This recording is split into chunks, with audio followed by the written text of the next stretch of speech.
ভালো নাই বাবা আমার মনটা আজকে খুব একটা ভালো না যেটা চাইছিলাম সেটা পাই নাই কে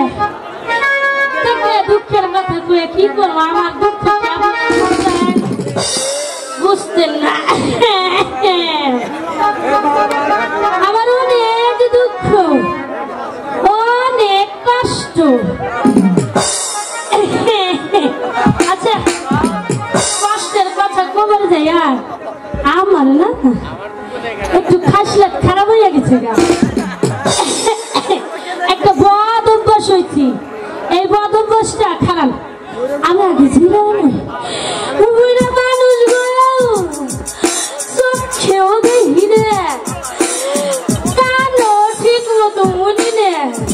যখন ছিল রস অহন ছিল যশ